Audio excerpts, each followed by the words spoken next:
zato što, znate, čemu se ne mogu jako da pričam, a ono što nešto nekde slobodno pisati, pa će od vas govoriti. Evo ovako, ja vas pre svega pozdravljam i prvi put da smo sva udruženja sa teritorije Vojvodine predstavnici ovde na sastanku, što je posle par godina stvarno događaj. I ovo sam zato i hteo da se fotografišem i sa novine da ide da smo prvi put stvarno se sastali svi. A u kontekstu toga upravo imamo tri veoma ozbiljne teme. Znači, prva je čisto formalna svečana. Vi znate da je juče bio 11. oktobar, Evropski dan donacije organa. Mi smo napravili, imali ste na Facebooku i svuda, uglavnom sva udruženja. Kad se završi sastanak, dobit će ovaj prigodni materijal plan sa podacima na drugoj strani koji su apsolutno tačni, jer ovo smo upravo sa Beomedicinu, znači Beograd, dobili podatke, ostali podaci su informativnog karaktera za građanstvo. Ovo smo uradili 3000 primjeraka za celu Srbiju. Vi ćete posle sastanka svako udruženje treba broju članova svojih da određeni broj ponese i doje za bolnice, da na stolovima kao propagandni materijal ostane. Šta je suština ovog obeležavanja? Nažalost, saradnja sa kliničkim centrima na nivou ne samo pokrajine, već i Srbije ove godine izostala. Znači, nije bilo organizovanog niti inicijative, niti volje da se ovo obeleži zajednički. Jer najlogičnije bilo da se možda pojavi neki lekar, doktor, načelnik, pa da kaže neku rečenicu, a mi da to podržimo prisustvom. Pošto smo videli da do toga nije došlo, mi smo sami napravili ovo. I apsolutno ovo je podržano, jer ovaj materijal je upravo dobila u Beogradu, ona je apsolutno stala iz ovoga i ona kao upravo za Beomedicinu je rekla da vam pravi događaj i da potpuno prihvata ovakav način obeležavanja i informisanja. Poenta je u 2-3 reči, a vi ćete se kasnije oko tog dela, ako ima uopšte da se kaže nešto oko donacija, možemo. Zaključak jedan generalni, da i dalje, i pored vidnog napretka 2013. vidite iz podataka, znači od 2008.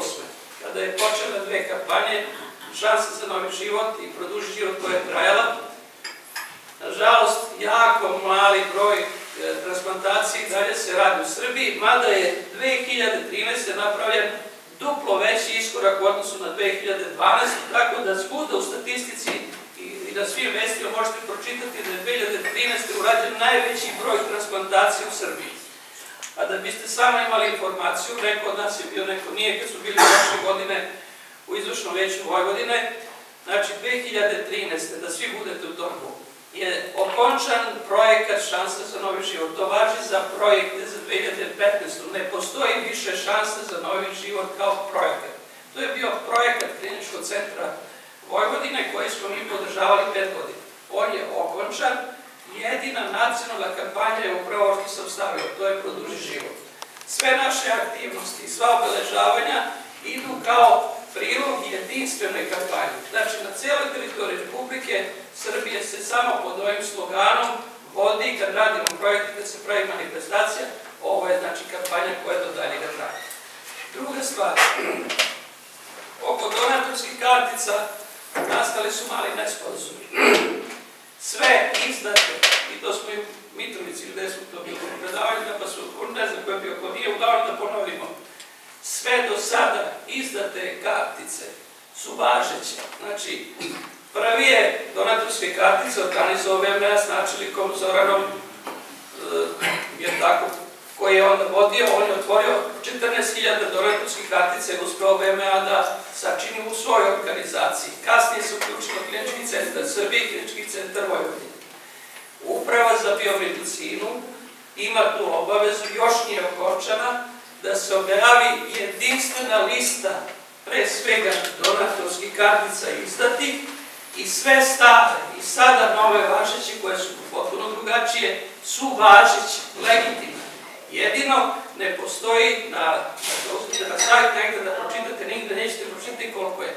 Zadnji podaci govore da ima 104.000 donatorskih kartica, što je napredak u odnosu na 14.000 kartica pre 6 godina. Znači, ipak nešto se pomerilo, ali daleko. 4 centra vrše transplantaciju.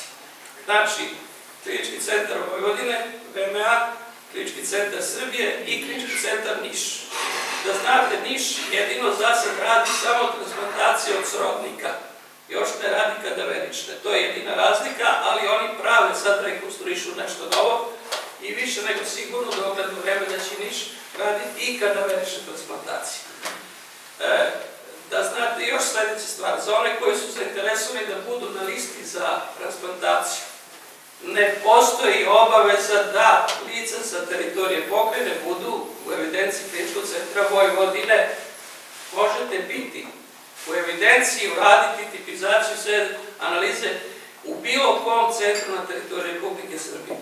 Izuzeće je VMA, pošto prioritetno prvo stavlja na listu pacijente koji su vojni osiguranici, jer nije i dalje objedinjen vojno zakonodavstvo i civilno u oblasti osiguranja i osnovnog zdravstvenog.